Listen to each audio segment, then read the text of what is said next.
Hello, everyone, and we are live yet again. This is one of my authors' chats of the week, since that's pretty much what I've been doing lately. Been busy behind the scenes, gearing up for books releases for later on this spring. So yeah, I haven't really done a lot of lives outside of my author's chats, and I see my co-host already read. So just a moment. Always takes a moment to sync. Hello. How are you? Turn up my volume. Okay. Same. Yeah. There. I have a habit now that, because I get all these notifications that I turn my volume like way down. And then if I don't remember, I'll be like, why can't I hear you? Oh, but you can hear me, right? Oh, wait, Yes. Yes, did I I can hear you. do something? Okay. You got it. You got it. So yeah, I Okay. keep these, don't worry about this, keep these pretty casual. We just pretty Good. much start off with, I'll let you, since you're my quote unquote co-host this week, Yeah. introduce yourself and what you write, and then we'll go from there. Okay. I'm Angela van Liempt, and I am an indie author of the Atlas Cliff series. So it's an upper young adult to new adult supernatural mystery with a little subplot of some love romance because I really love writing it. And yeah, so book one and two are both out, Wandering Souls and Seeking Haven, and I'm working on book three like every day to get it out this year. And Um, it does take a while to get books out. So if anybody has no idea on the author side of things, it takes a long time. it really does. Like I hear these people who, they rapid release or they can do multiple books in a year, and I haven't hit that status. Maybe one day, but it takes me a while. Also, I have talked to a couple of them, and there are some benefits when, one, writing is your only job, and two, you can have employees under you to do all the other things outside of writing, which that's nice. Now, that's not the case for everybody who's a rapid release person, but I have talked to a few, and there were some like tricks behind the scene that help them out where the average Joe doesn't have that ability right yet. Yes, and I don't at this point, but maybe someday. That would be awesome. Those Yeah. are good goals to have. Wouldn't Yeah. it be great that you are doing so well for yourself so that you have a whole marketing advertising team and you could just do what you love and write and then talk about your writing to the people who enjoy your writing when you want to, and that is your life. Yeah, that would be it. That's the dream for me. Like, It's a dream for most of us. Yeah, we're yeah, all trying to get there. I know. So for you, okay, let me ask. I always think about it always late. Do you have a book to show you your covers? Because we were talking about how beautiful your covers are, and I know it's going to be reverse when you pull it up. But if you have it, still show it.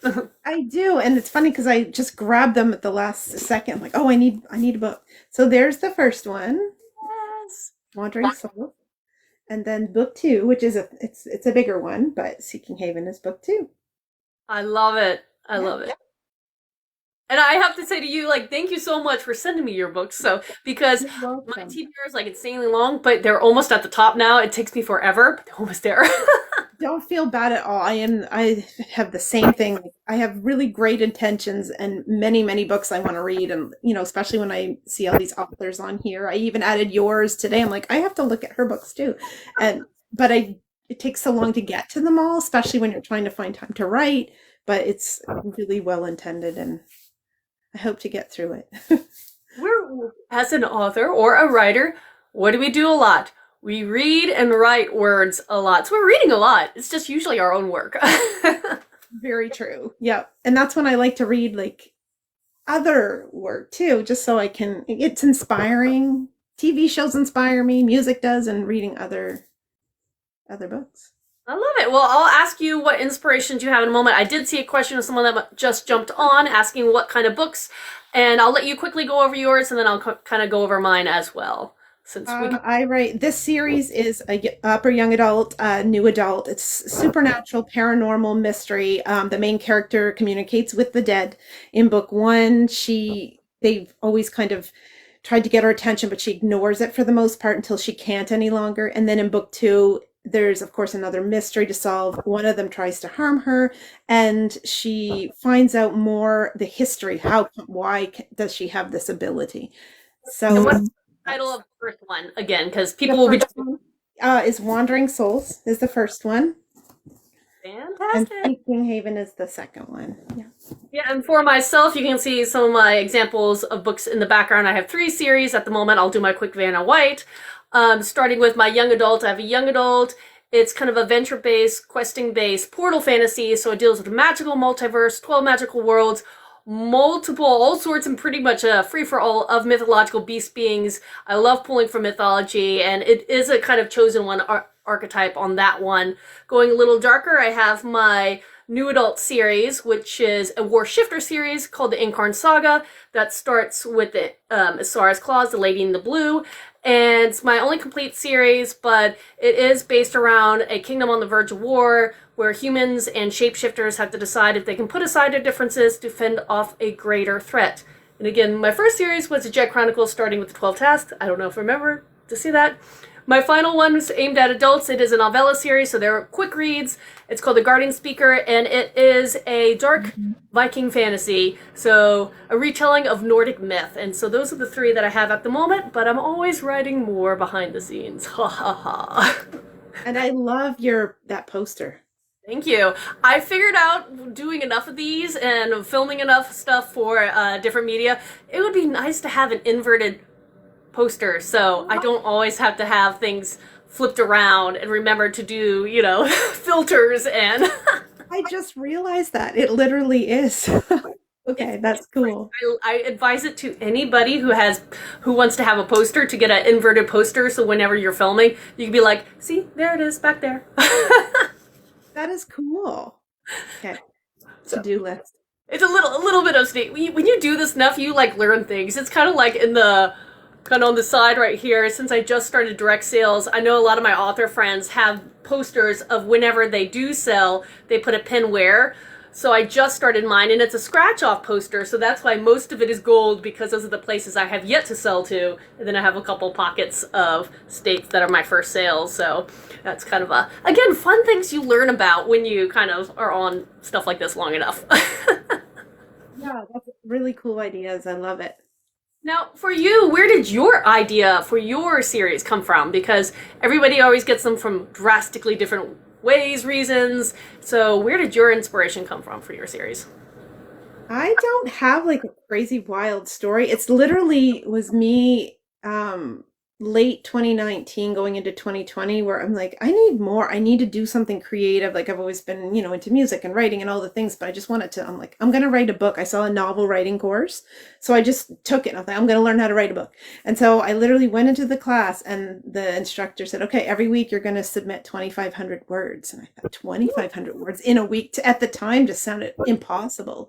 Oh, yeah. And I'm like, okay. So I just literally sat down one evening to start writing these words, and it just started to come out. So the inspiration, I really don't even know where it started. It started as, it just started with a chapter, and then with writing feedback and joining writers groups and all that, it just sort of snowballed into a whole book over 2 years, 2.5 years.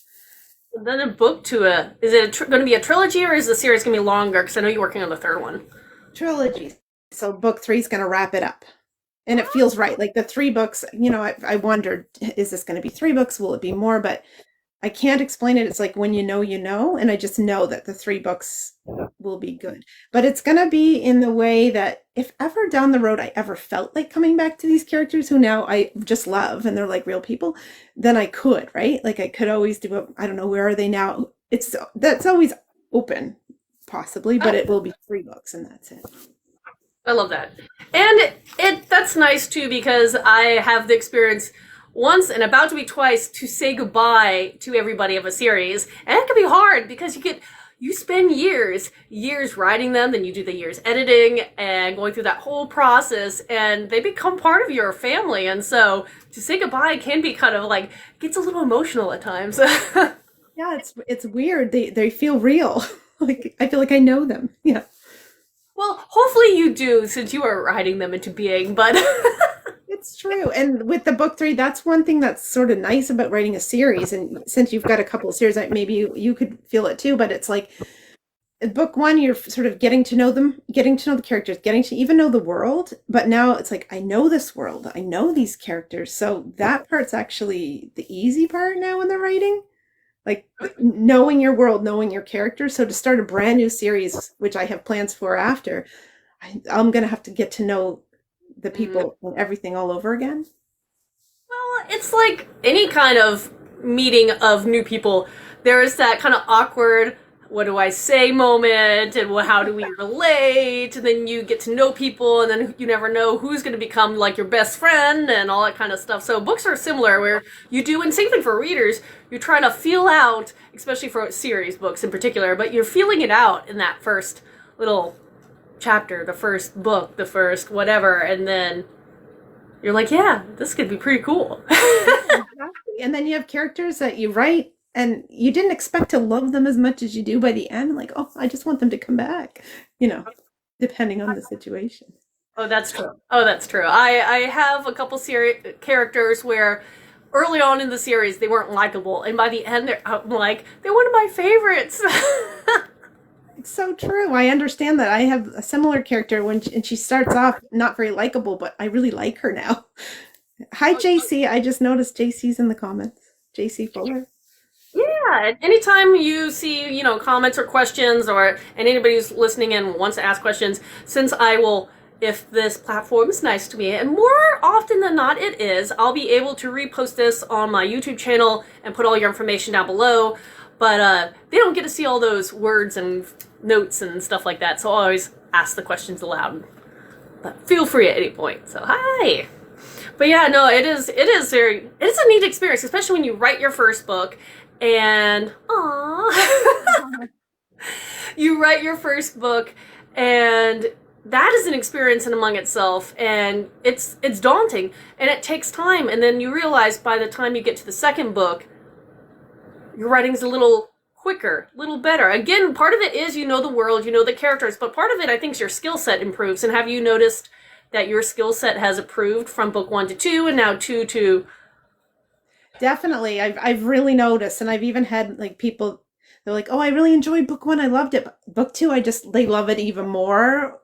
Like, and I think it's just the writing's it's someone said, "Oh, your writing's tight," or whatever. I don't exactly know what that means, but I do feel that. I just hope it keeps going. I'm always learning, growing. Yeah. I'll never get there to where it's perfect. Never, no one is. But it's so fun to keep learning, and I like trying new things and trying to dig a little deeper and what else can I do? So that's a lot of fun. Lets me be really creative, so I love that. Oh, yes.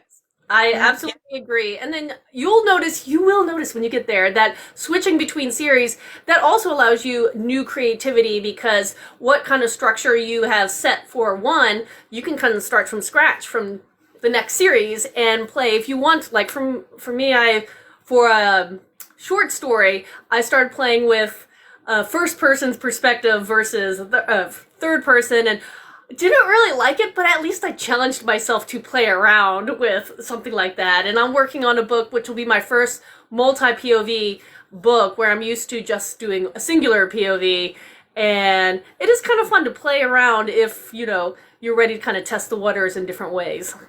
So that's a cool thing. And also what I noticed with yours, you said you had like a young adult series, a new adult, and an adult series. So what's okay, do you know when I say there's a character that's very persistent in my head that I need to write, but I'm just not there yet. I got to finish the third book in this series, but this character is older. So my next book is not going to be young adult. It's going to just be an adult thriller. So I'm literally kind of jumping a little bit from like, so did you find a big difference with that going from young adult to like writing an adult? Well, for me, one of the main differences is that my young adult is ooh, that's cool. I qualified as clean fantasy. So even though there are characters that unalive and there's lots of high action, adventure, and all that kind of stuff, and the thrills, my other ones that are darker allow me to get grittier, because I do like some dark fantasy. And so they do allow me to get grittier and get a little more in depth in the psychology of what that means, with especially coping mechanisms for characters who have dealt with a lot. So I've loved that. The downside is marketing, which is, I know, the big question mark for many an author, it still is one for me, is how do you market? Will people understand that I write all different ages. They're still technically all under epic fantasy, but that's the thing is I challenged myself, and it's a little hard to kind of get that marketing going. And it's I totally understand that. I see JC in the same, that's, don't worry, she says she's driving. In the same series. No, this will be it for this series, the three books, but there's just a totally different character that I have. And she's like, late 20s. She's just not a young adult. She's a bit older. And it's just more, like you say, the grittier, like how they cope compared to a young adult cope, like different life experience, things like that is, I guess, what I mean. Sort of an if you interesting take. Yeah. who wants to get into a little more spicier scenes, you can do that now. I don't, because that's not necessarily my thing, but that does give you that ability the older you get, to delve into that kind of stuff, if that's something you want to write. So there are more things that you can deal with toward an adult series, though I still love young adult. It is so much fun. I say same thing, and I just love it's. I find it nostalgic. Like it's, yeah, gee, what if I was like 20 or 19 and this had happened or that? So it's kind of nostalgic. That's true. That's true. And the funny thing is, my young adult series, the main character, is based off my alter ego as a child. So it was really fun going in. It was like, how did I view the world at this age? What kind of things that from the day-to-day kind of teenage lifestyle was I dealing with way back then? And also now I get to throw you in a fantasy setting. Yeah, let's just change it up and make it extra exciting. Yeah, like this girl, she can see dead people. So like, yeah, what would that be like if you can communicate with dead? And yet people compare it to like Ghost Whisperer. I don't know if you remember that older show. I don't know if it's from the 90s or early 2000s. And pen names, that's a good question too. I don't write under a pen name. Book 3, Tina. My right now my goal is September. That's my goal. And I have a plan, and I haven't like announced anything because it's just so new, and I'm just it's more of an idea, but I do want to make it happen. But I've started a novella, so like a prequel novella, and Tina's read my book, so she'll know. But of Gran as like a young woman, so kind of where, like when Drew comes to stay with her as a child, just sort of where it kind of all started. So that's something I have. Novellas are a fun way, short stories that kind of spring out and allow you to expand the same universes, but not necessarily dedicate yourself to a whole new subseries or something. So that's a fun way. Going back to pen names, yes, a lot of authors who don't stay within a niche use pen names to help, this is my young adult, this is my adult, or this is my epic fantasy, and this is my romantasy, and this, and that helps with marketing drastically, though it also adds that extra layer of marketing on the author because now you have to promote 2 pen names, and it's hard enough. At least. No. Have you done it? You're not under a pen name, are you? Or everything is just under your name? It was under my maiden name. So now that I'm married, technically, I guess it's a pen name now. It became a pen name. So I did that on purpose because I was like, I don't ever want to like have my name change, and so this is a way for me to keep those ties. So yeah, I get it. Totally get it. It's just weird to think about, but no, I haven't split into multiple. I have just one, for better or for worse, at this moment in time. I understand. It's the same too. Like even with regard to marketing, there are people that will have multiple like TikTok accounts where they focus on one thing with their, I don't know what, like maybe faceless accounts or just marketing their books, and I'm just like, I just can't do that. Like it's hard enough just to keep up with one. So I'm just kind of like, this is me and there's my books and there we go, and hope for the best. I do see a couple of things popping up, and I'll get back to them. I love chatty groups. For the author interview, if you are interested, message me, or reach out, put a comment or somewhere and just say that, and I will try to arrange it. I think you still have to have 1,000 followers, but I always love author interviews. And as for ChatGPT, I know a lot of authors are doing that for content, for marketing purposes, because it is hard to come up and think of how do you pitch things and everything. So that is something that authors are using, I know, to help ramp up content. But for me, there's just a lot of time because I feel like I'm on everything to post daily. Okay, round 2, post daily. And even if you schedule post, that's still a lot of time. So it gets hard. It gets hard. I haven't used I can't even say it, GPT. I honestly haven't used it. So, I mean, I've heard people use it for certain things. I guess it depends on how you use it. I'm not familiar enough with it to comment, really. Yeah, and I know, like for me, I guess my personal morals is I don't think I would ever consider doing it to write a book. But if I'm trying to summarize, like the book blurbs, that may help me. Trying to be like, okay, here's what my book's about. Can you pitch it in a couple sentences so I can post this on X or something? That's something that it's everybody has to figure out morality because it's tough when you come with AI information, but. That is a whole conversations and lectures for people Totally on for hours and days, and it is both terrifying and fascinating at the same time. That's a bit wild, isn't it?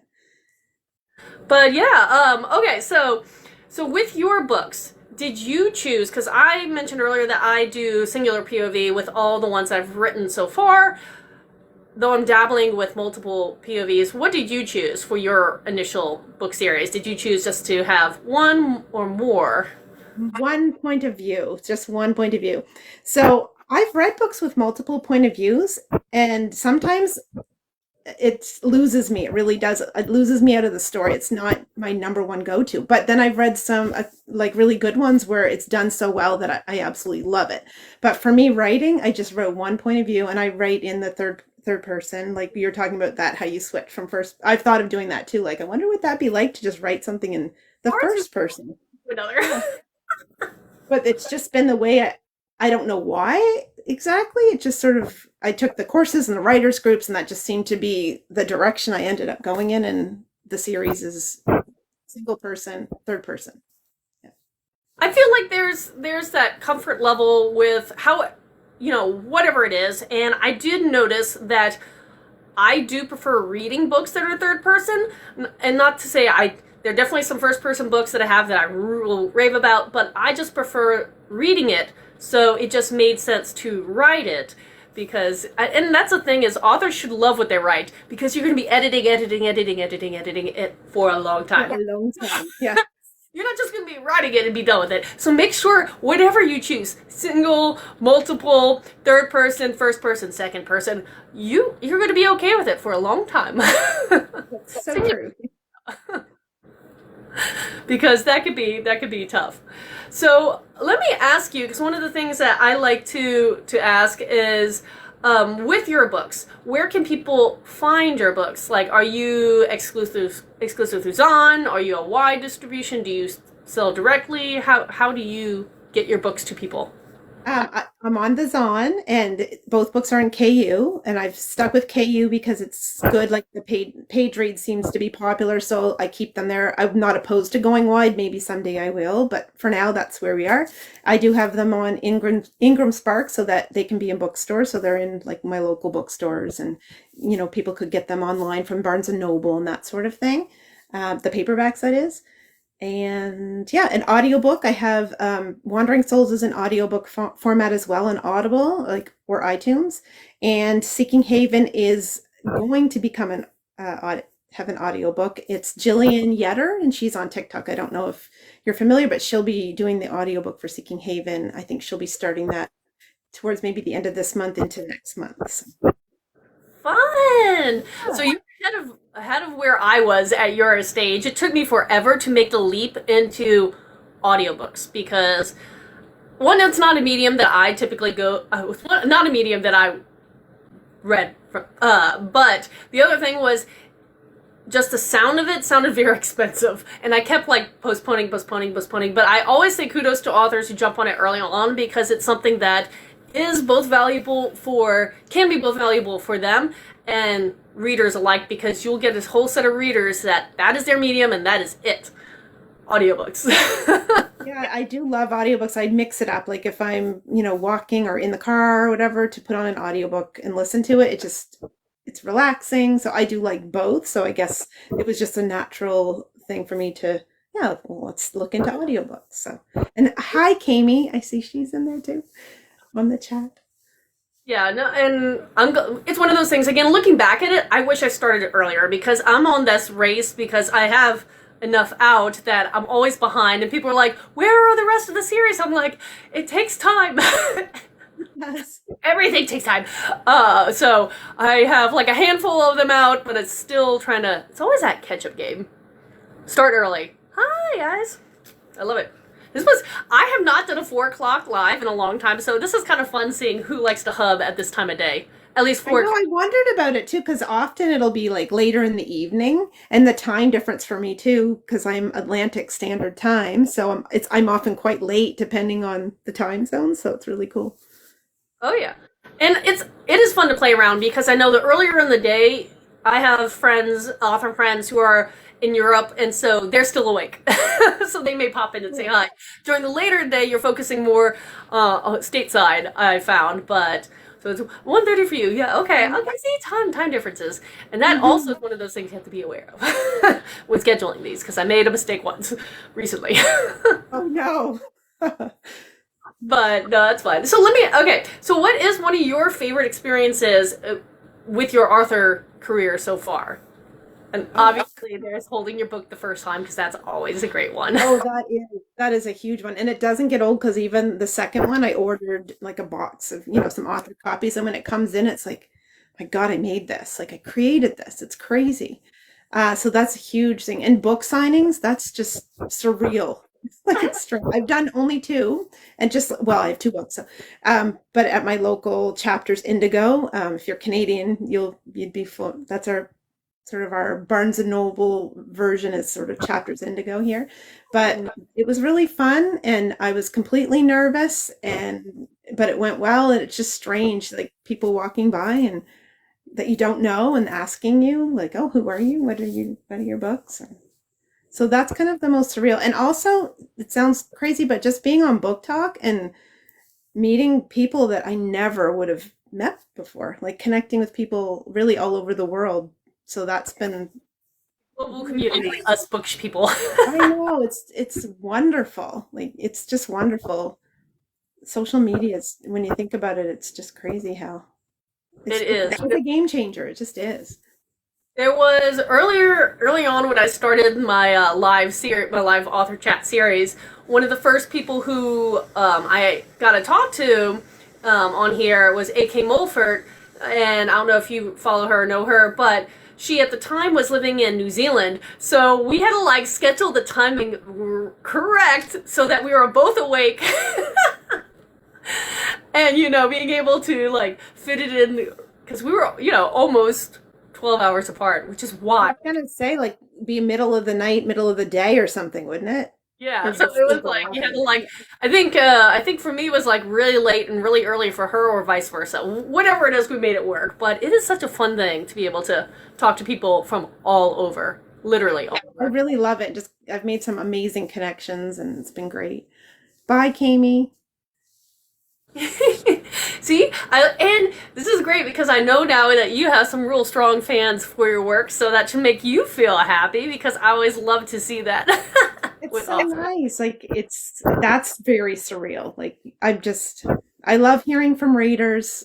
I've seen people like, oh, if you're a reader and do we reach out to, like, please reach out. I love it. I think it's awesome. So that's exciting for me. Just people who are reading what I've written. It's crazy. Hi, Andrew. Bye, Tina. Oh, I thought, sorry. No, it is that is such a fun thing. And the first time, I don't know if you had the experience, but first time someone emails you or something, and being like, "Hi, I read your book," and you're like, "Okay, Yeah, I did that. I wrote a book. Yeah, it's that's cool. crazy. You've read it. Thank you. How do you like it? Please leave a review. No pressure, but please." Yeah, so But cool. okay, so for your characters, and you're doing multiple of this trilogy, presumably you're following the same group of characters throughout. So has who is your favorite character of your trilogy? Because I do love the main character. I just love writing her. You know, she's a bit she's just like the deep, quiet type a little bit, but she's just come out of her shell so much from book one to book two. There's a love interest, and he's Nico is his name, and I adore him. He's not the morally gray, as I know so many people just love morally gray, and a reader had made a post and called him Green Flag Nico, and he really is. But he's just cool. Like, I really like him. I love Nico. He's awesome. And Piper, yes, best friend Piper. She's just really feisty. And so my main character is named Drew, and her best friend is Piper. And they're like sisterly together. It's like this very found family is a huge trope in my books.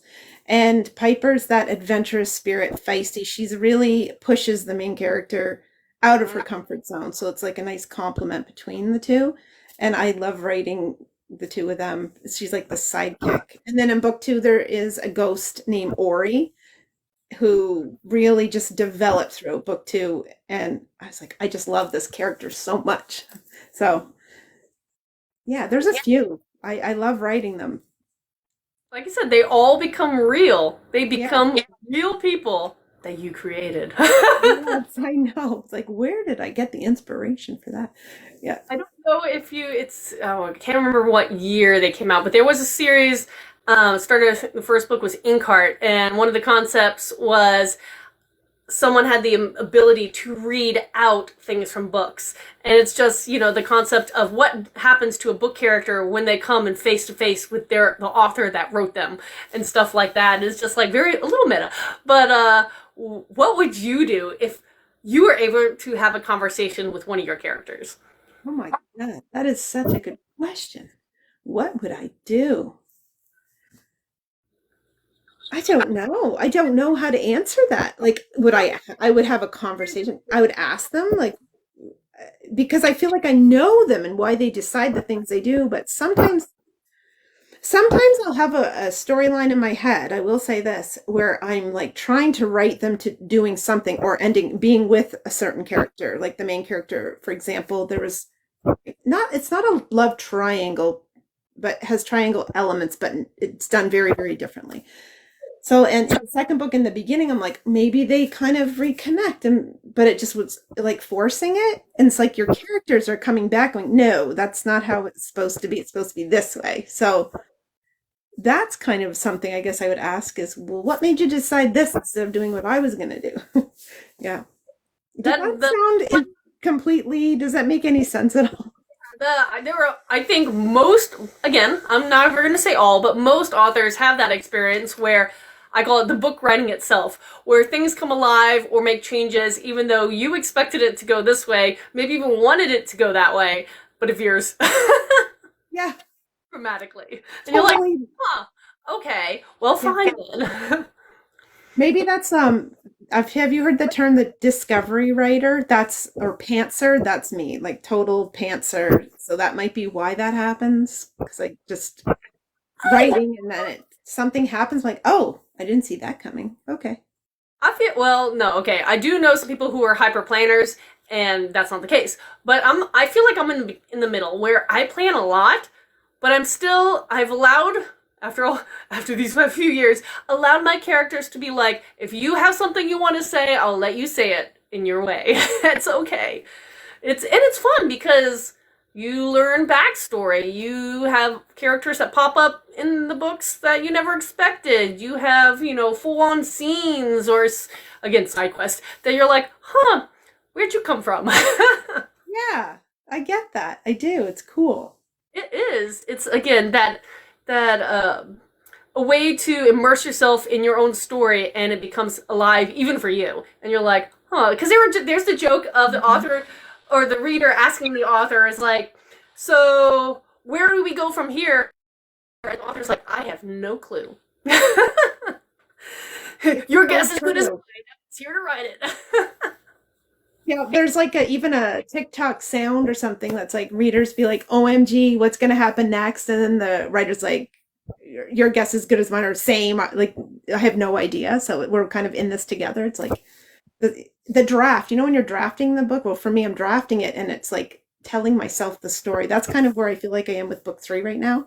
Like halfway through the draft, discovering what's going to happen next with a basic idea. And I always seem to know the ending. It's just getting from here to there. Oh So, yeah, yeah. I fully understand that one. Yeah. Because sometimes it's a straight line. Other times it kind of does a spiral to get there, but you get there most often. Yeah. Yeah, it might be a bit of a spiral, but we shall see. Sometimes the roller coaster rides are the more entertaining of the choices.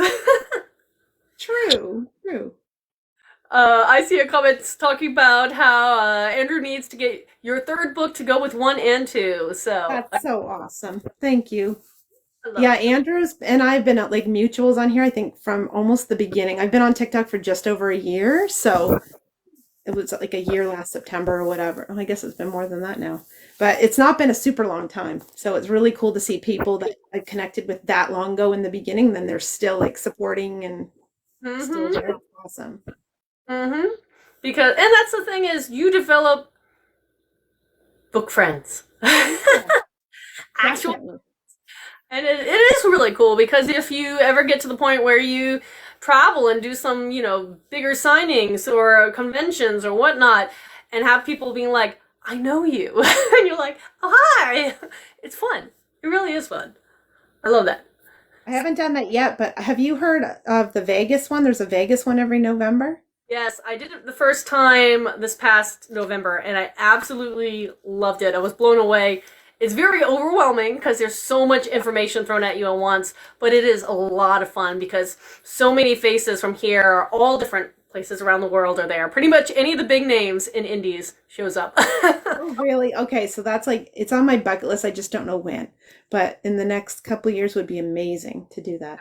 They've rebranded to the new name Author Nation, if I remembered correctly. But yeah, it's the same kind of, still same setup, and I'm hoping to sign up for this year again because I just felt like there was so much value for an author, no matter what stage, because they have seminars that are the craft. And if you're early on, and maybe that's where you feel like the weakest, you can do that. And then of course there's all sorts of marketing and direct sales and advertising, and you could go really nitty gritty and deep in it, or you could just do some of the basics and learn from there. And also meeting authors, having I don't remember how many authors put together for about a week in Vegas is a lot of fun. Yeah, that for me, that's like the number one reason I want to go. Like it would just be cool to meet people. So if you do go, let me know and then I'll see. Like maybe I could do it this. I don't know. I thoroughly intend to do it. I just have to like sit down and try to be like, do I buy tickets this month? Next month? The sales have just kicked off for that one, so I'm like, lock it in, lock it in. I get it. But yeah, it's really cool. Definitely. If you decide to go, let me know I because will for sure. Like the decision would be made. It just be okay. Let's fund this now. Because for me it's travel too. Like I have to, flights and all the thing. Well, so, but I definitely want to do it eventually. I understand. And I have not looked into it myself, but I do know that if you're an author really interested but don't know, worried about finances, they have some kind of I can't remember what to call it, but financial relief for authors that if you can apply and they may comp all or most of your entry ticket. You still would have to fly there and like and that, but it kind of offsets some of it. And other things too. I think they gave like food vouchers for different meals that's passed on for people, so they try to help too, knowing that people are coming from all over and it's not necessarily the most That's good inexpensive to know. Yeah. things to look into. Things to look into. I will. I seriously, I will. Yeah, that's awesome. Because it would help, right? Oh yeah. And my one advice is go in with a plan. No, think about like one or two of your biggest weak points that you think are weak points, and obviously once you're there you can do whatever you want, but at least don't try to be the author that wants to learn it all at once because you'll be like, I don't know where to start, and overwhelm. Gotcha. That's good advice. Yeah, for me, because I went in and I was like, I want to try to, if there's any way for me to figure out Facebook ads, that would be nice. That would be nice. But outside of that, I was, wanting to delve into direct sales and Kickstarter because those are things I'm fascinated about. And Yeah, and it motivated me to open my shop right at the end of last year. So do you have the TikTok shop? Is that what you, when you say the shop, is that I what you do? Yes, I have a TikTok shop, and I have a different account name that is my shop front on here, and but I also have, and it routes through Shopify because Shopify allows me to sell a lot more type of things like ebooks where I can't do it digital products right now through the TikTok shop. So I have them both, and they're all integrated. So if I make a sale through this app, it deducts, the amount from Shopify, so I'm never overselling product, which is also nice, and I'm not having to behind the scenes manage two shop fronts. but Exactly. but Because like TikTok shop, we can't have it. They don't have it for Canadians, but I have thought of like the Shopify option, so that's interesting. Like just for signed books and book boxes, things like that. you just add, if you have like a link tree, or even the link, and put that on your profile here. When you can make as many posts as you want. Say you want to check out my shop, check out the link in my profile, and route it that way. I mean, you won't get the easy one click let's go people, but you can still route sales that way. And again, I know you're a KU right now, but if you ever decided not to be, you could put your ebooks up there, audiobooks, whatever you want, and go through that way. So Cool. That's awesome. things that I was trying to learn this past fall. Yeah. One of the many, many things. There's so much. Like there's like, the Zon ads and all that different stuff. I know it's a lot. and and as authors, we don't have to do it all. I know it may shock some of us. You don't have to do it all. I know my friend AP Beswick, he does very, very, very well, and he doesn't run ads. That's just not him. But he does Kickstarters, and he does direct sales, and he does, stuff like that, but he doesn't run ads. Or at least he had it until recently. I don't think he does currently, but I'm on his he's got a thing, a Facebook, like a group where he's like helping authors. Yes. So it's awesome. I saw that. I'm like blown away. How? No ads ever? That's cool. Yeah, so that's the thing, is you don't have to do exactly what someone else does. You figure out what works for you. You figure out what time you have to deal with your writing career, and pick a couple things, master them, move on. Good. Good to know. It's. I'm still trying to master some things. I don't know if I have yet, but I'm with you. I feel like and going back to what you said earlier, the whole thing about, as an author, always challenge yourself to improve, because you should never get to the point where you feel like you know everything, because that's when you make your mistake. Always challenge yourself to improve. If you do something very well, great. That's fantastic. But here's the thing. The world constantly changes, so you always want to stay on top of your game, and so challenge yourself, whatever it is. If it's the craft, if it's the marketing, if it's advertising, if it's something else. exactly. There's so much. Like it's cyclical. There's never an end. There's always learning and new things and new challenges. Yeah, I agree. For better or for worse. That's right. Sometimes they do okay, sometimes they don't. But Yeah. yeah. So, actually, on this topic, where can people find and follow you if not on the BookTok platform? Do you have a website? Do you have a newsletter? Are you on other socials? Where can people find and follow you to keep in the know? Well, Book Talk, of course, and then Instagram. I'm on the gram, the Bookstagram. I have a website. The link in my bio for TikTok is like a link tree, as you said. So that's great because everything's in one spot, which I love. Website, Instagram, TikTok. Did I miss anything? Oh, newsletter. Yes, I have a newsletter. So I'd love for you to sign up. That's what I had mentioned, for example, the novella, things like that. That's newsletter is going to be the first place for those things. I'm going to announce my book title in the next month or so. That'll go to the newsletter first. Like those people are always going to hear updates before anyone else. I love that. I love it. And that's the fun thing, is having perks for each thing. And newsletters are one of the great groups that you want to give perks to, because here's the thing. If the world went wonky and you lose all socials, newsletters is something that you have control of. Exactly. And your direct route to your readers. So treat them nicely. Totally. I agree with that so much. Like we don't own our socials. We're here, and even this app, like you never know because it gets wonky sometimes, something could happen or whatever. So I'm always keeping in the back of my mind, like always push like newsletter sign up so we can keep connected. I'm not going to spam. I do a once a month newsletter. I'm trying new things, getting into like, suggesting books or book recs to add to my newsletter. I want to try different things. If anyone has ideas, I'm open. So that's the one place that, like you say, that we own or that we can kind of control. Yes, that is 100% true. And actually, since I'm staring, I was like, you do have your little poster of your book covers up there. So where did you and how did you go about designing your book covers? Because there are some authors that are like, here's my idea, and they're invested thoroughly, and others are, surprised because they're like, I don't know, here's the title, here's the gist, and they get the finished product. Like, how was that process for you for developing your book covers? Because you're two down I and have one to go, and it's going to be the same designer. So I have a cover designer named Natasha McKenzie. She goes by Miss Nat Mac here on TikTok, and she's wonderful. And it was my title, and she had a form for me to fill out about the main character and the themes and any symbolic imagery, the setting, things like that. So I had lots of things to fill out, and then she would send me like mock-ups, and then we kind of broke it down from there.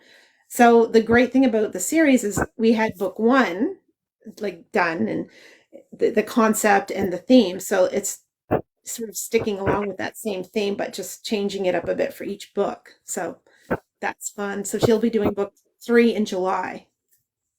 Ooh, that's exciting. Exciting. I love that process. I'm actually in the middle of doing it for one of my books. And kind of like you said, is once you kind of get an idea for the first one, you want everything to kind of obviously look similar, but different enough that anybody's like, okay, this is not the first book. Again, this is a sequel of some sort.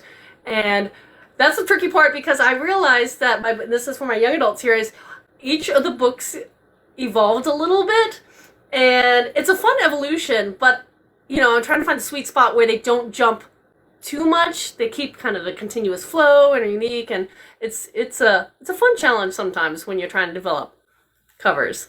But covers are amazing. To have that skill would be great as an indie author. Like that's one thing that I source out, and that and editing are my two big things. So absolutely. If formatting for me at the moment, though, I'm going to probably delve into some kind of program before too long that helps with formatting, so I can kind of have a little more of that control underneath me. And but yeah, I like for you. Do you outsource your formatting right now?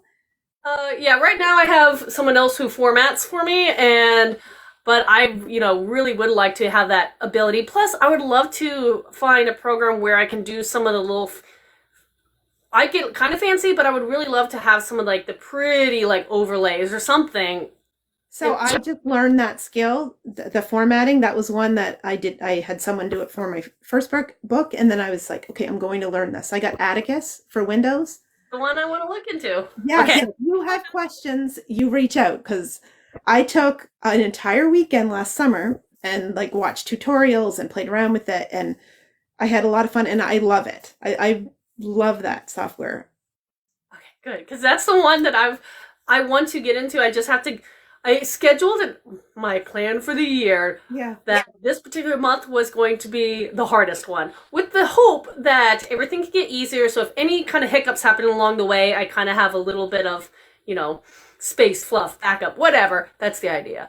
But so it won't be this month, but probably maybe next month. That's something that I was like, maybe I should just bite the bullet, get it, and start playing around with it for a series going forward. If you've got and you have my book, so just like Seeking Haven, that was all Atticus formatted. Like I had the chapter heading. I had my book cover designer do the chapter heading, but you can put whatever you want in Atticus. Like you can have your chapter headings. Yes, you can do it all with that software, and it's lovely. Love it. I love that. Okay, I'm excited. Okay, I feel that. See, I like doing these because I feel like I always learn something, or at least get that affirmation that I'm not failing. I'm going in the right direction. So that was that moment. I feel like for this one is. That's good. And I mean it like, because I had a couple people, I did a video about it, does anyone know how to do this? Because I'm totally lost. And a lot of people were reaching out and being very helpful. It was awesome. So I was like, if I can do that for someone else, I'm here. I'm here for all of that. So if you get into Atticus and you're like, I don't know, just reach out. Happy. Because that's the thing is, I have to be better about asking for help because I usually snoop around, but it's like, I have these platforms. I could just be like, hey, book people, especially the writer and author community, help me. Exactly. That's what I had done. And I had lots of feedback. So I took kind of that feedback. Plus, I did the tutorials for that program is really good. And I just dove in. That's so cool. It's freeing. It feels freeing too, because then you're not on someone else's schedule. So, at the time I remember it went through the copy edit, but I still had a proofread. But because of my editor timing, I ended up formatting it after it being copy edited, sending it to ARC readers with a little disclaimer. Hey, it hasn't been proofread yet, just if you find anything. And then I could just, when I got the proofread copy back, I just did it all myself. I didn't have to wait for like a formatter or a schedule or anything. So it was great. That is great. That is actually great. And actually going back to ARCs, how do you like working with ARC readers? Because I know that's something that's very different. And then when you start going through especially the self-publishing aspect thing, that is almost an essential step. I know there are some people who skip it, but I don't know. I'm just curious. How do you like working with your ARC community? Oh, it was great. I used my newsletter to find people, and I did like a Google form and did a video and had I think I had a total of about 60 ARC readers, and they were awesome. What am I going to say? If someone wants to read my book and they're like willing, if they haven't read my books and they're like, yeah, sure, I'll take a chance and read it, I'm just grateful. So I used BookFunnel to send out the ARCs, and a lot of people kindly left reviews, and some people like, oh my God, life happens and it's late. Like, that's fine.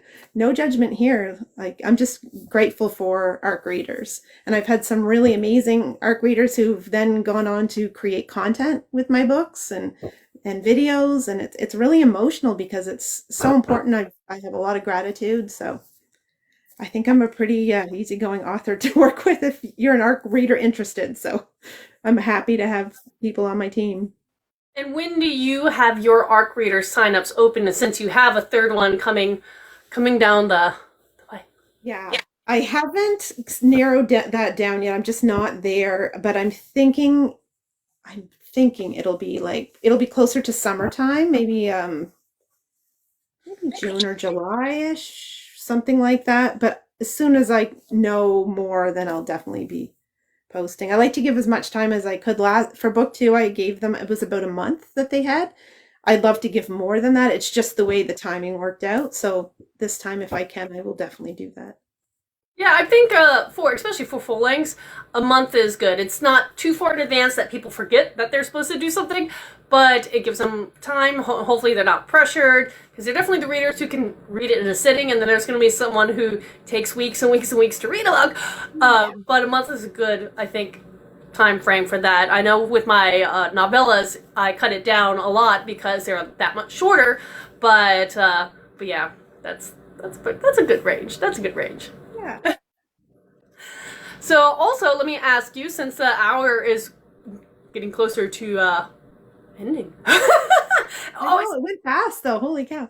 I know, it does. I was like, once you start talking, I was like, it's not, especially for someone who's like first time or maybe second time or still new doing lives, it's definitely a scary thing when you're doing it solo dolo sometimes. At least, when I was trying to do things by myself, it was like, what am I going to say? But it's nice when you have someone to talk to and converse with. Yes. But going back to the question, the third thing I always want to make sure I ask is, one, are there any questions, and this applies to anybody who's viewing right now, any questions that you wanted to ask that you have not had a chance to, or any topic that you wanted to cover that we haven't gotten to so far? Me or comments? All the Or above. anybody? I can't think of anything. I see Andrew has a comment. If he had 2 months to read, he'd forget when the book comes out. Yeah, I that's good to know, because I was worried that 1 month wasn't enough time. So that's also good to know. And like I said, if someone would ARC read, sometimes, an ARC reader would say, oh, this has happened or whatever, and I just haven't got to it. Totally fine. Like, there's just no pressure. I just take the pressure out of it. I'd rather somebody take a little extra time and read my book and just be able to feel like they can enjoy it without needing to read it by a certain deadline. And if they leave a review after, perfect. Then feel pressure to like have it done by a certain day. Yeah, and obviously there's reasons why authors like it done by a certain day, and for us, that helps with sales and promotional abilities and stuff like that. But regardless, a review is a review. Exactly. And People take them I off. had like if they trickle in after, then that's good too. Yeah, So yeah, because that's one thing is like I've always told my art groups that this is the release day. Idealistically, it would be nice if you could have it by then, but if you can't, no sweat. Just if you exactly. please review. That's what I say too. That's why I ask. You can only ask. It's true. And I'm assuming, well, I don't know. Actually, I shouldn't assume that Andrew was one of your arc readers, but it is a good thing to note because about the time frame, because that's what I've heard more often than not, that a month is that kind of sweet spot at this moment for people. So, That's very good to know for future because I was wondering if I should leave more time, but I'm thinking, well, that might be fine. And I yeah, find honestly when I don't know if you notice it on your for yourself when you're writing books and going through the editing process and everything, it does take a lot of time. So scheduling the arcs, because I want it to be at least copy edited before it goes to arc readers. It doesn't have to be proofread, but have it pretty clean. So sometimes a month is all I've got. and that's the thing is it's hard, especially to line everybody up, and the more people who you have involved in your book can make it that much greater. But also, if someone gets hung up back here, that all the way down the line, and yes, I've had times where I was like, okay, you're not getting my full amount of time that I wanted to give you. So do not worry about hitting the date. Just read it when you can, review when you can. But I've had some big hookups or hiccups because someone got sick really bad, or I had to switch people for something, and it happens. Happens. Life happens. Life happens. And we can only do our best and continue to write more books all the That's time. true. So, okay, so third book hopefully will be coming out this year. You already have an idea for a new character and a different type of series for older series. Well, I'm saying series. That was the thing I was going to ask you. Is your new character part of a series, or are you just going to play around with a standalone for first time? So, this is I know my idea. Do you know the Lincoln Lawyer, for example, that the book Michael Connolly for that series? It's sort of like that. The idea I have is kind of like he has sort of a series of books, but each one's sort of a standalone, almost like chronicles, or taking like a Lincoln Lawyer novel. That's kind of the idea. So this next series, I kind of want to take this character, write a book that can stand on its own, and have it. I haven't decided yet on all the details because it's just a brainstorming part, like a something novel, like with the character's name or something like that, so that it's going to be that same main character for this book and the next book, but you don't need to read this one before this one. It won't be in necessarily any kind of order. Yeah, That's that sort of the idea that I have right like now. they're all the same universe, but it's not a direct series where you have Yes, to. exactly. No, that's a fun way to do it. I have not played around with that because I definitely have the type of series where I also love cliffhangers. Yes, I know that's fun too. I try to pull you all the way through and keep you hooked. But no, I do appreciate those kind of book series because again, one, if someone accidentally, because people do that, will pick up get a book out of order, and for something like that, there's no necessarily out of order, and there's maybe some kind of sub storyline that would make better sense if you read it in a certain way, but you don't have to, and those are nice too. Yeah, that's kind of the idea that I have for now. But things change, but that's the for now. And I feel like a lot of mystery writers do that. And you said your first series had a little bit of mystery in it as well, but yeah, so This series definitely would be considered like paranormal or supernatural mystery thriller, that kind of world. I love it. That is so much fun. I don't know if I've dealt with I don't think I've dealt with mystery. How is it writing have mystery elements in your books? I love it because I love twists in books. I do love twists. Yeah, so I love like, well, who's this person? And then you find out, and maybe you figure it out, and maybe I don't know, depends, I guess. But I love that like twists or I love connecting things. And like almost, even with book two, connecting things to book one, they're like, oh, and I'm doing the same with book three. I'm kind of bringing it full circle, but it's connecting some dots back to book one. So it's like little tidbits. That for me, the mystery that I write is more like tidbits and little twists and who's that person and how are they related to this and how does it all tie together? So, for your tidbits that are strung along there, were those the things that you planned well in advance, or are those some of the things that just happened later on? You're like, you know what, that's cool. Tie it out. Ah. It's more that. And it was the readers that pointed it out. And I was like, oh, I didn't even really realize that. Now it's more planned with book three because I'm more aware of it. But from book one to book two, there's a few things that, yes, but there's other things that wasn't planned, but it just sort of worked out. Strange, I know. I know I mean, it is. Like, maybe it's strange to a lot of readers, but the way writers' minds work, one, they're all very different. But two, it is kind of fun hearing things like that because I totally understand some of those aspects. I intended my first book ever wrote, Asara's Claws, to be a standalone, and I was probably, I don't know, about to wrap it up when I realized it was going to be a 4-book series. And so during one of the rounds of edits, I actually went, I think it was after my editor went through, I ended up tweaking and adding in this kind of very side character like thing because it was going to play a bigger role later on. So I wanted to insert it book one before it published so that it could help tie in the other books because originally I was just like, it's going to be a standalone. I'm just going to get my writer's voice, get my groove on, and move to something else. And then I ended up dedicating a lot of time on that one. I totally get that. And it's cool. It's awesome. It is. It's just, it's a fun way.